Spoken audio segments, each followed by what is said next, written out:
കോതമംഗലം മുനിസിപ്പാലിറ്റിയുടെ പുതിയ ചെയർപേഴ്സണായി ഭാനുമതി രാജു ചുമതലയേറ്റു. ഇന്ന് നടന്ന തെരഞ്ഞെടുപ്പിൽ LDFിലെ മരിയ രാജുവിനെയാണ് അവർ പരാജയപ്പെടുത്തിയത്. ഭാനുമതി രാജുവിന് 23 വോട്ടും മരിയ രാജുവിന് 8 വോട്ടുമാണ് ലഭിച്ചത്. 19ാം വാർഡിൽ നിന്നുള്ള കൗൺസിലറാണ് ഭാനുമതി. വോട്ടെടുപ്പിൽ UDFിലെ 22 അംഗങ്ങൾക്ക് പുറമെ സ്വതന്ത്രനായി വിജയിച്ച ഷിബു കുര്യാക്കോസിന്റെ വോട്ടുകൂടി ഭാനുമതിക്ക് ലഭിച്ചു. മറ്റൊരു സ്വതന്ത്ര അംഗം സിനി തോമസ് ബാലറ്റിൽ ആരുടെയും പേരെഴുതാതെ വോട്ട് അസാധുവാക്കി. BJPയുടെ ഏക അംഗം ഗീത ജയകുമാർ വോട്ടെടുപ്പിൽ നിന്ന് വിട്ടുനിന്നു. 33 അംഗങ്ങളാണ് ഇന്ന് ഹാജർ ബുക്കിൽ അറ്റൻഡൻസ് രേഖപ്പെടുത്തിയിട്ടുള്ളത്. ഒരാൾ വോട്ടെടുപ്പിൽ നിന്ന് വിട്ടുനിന്നു. ഗീത ജയകുമാർ വോട്ടെടുപ്പ് സ്ലിപ്പ് വാങ്ങിയില്ല.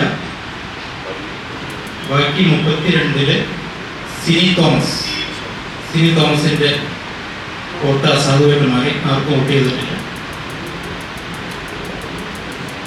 ബാക്കിയുള്ള 31 വോട്ടില് 23 vote Bhanumathi Raju, 8 vote Maria Raju.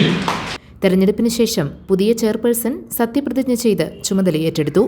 Kothamangalam municipal കൗൺസിലിലെ ചെയർപേഴ്സണായി തെരഞ്ഞെടുക്കപ്പെട്ട ഭാനുമതി രാജു എന്ന ഞാൻ നിയമാനുസരണം നടപ്പാക്കിയ ഇന്ത്യൻ ഭരണഘടനയോട് യഥാർത്ഥമായ വിശ്വാസവും കൂറും പുലർത്തുമെന്നും ഭയാശങ്കയോ മമതയോ വാത്സല്യമോ വിദ്വേഷമോ കൂടാതെ ഞാൻ എൻ്റെ ഔദ്യോഗിക കർത്തവ്യങ്ങൾ യഥാവിധിയായും വിശ്വസ്തയോടും എൻ്റെ പരമാവധി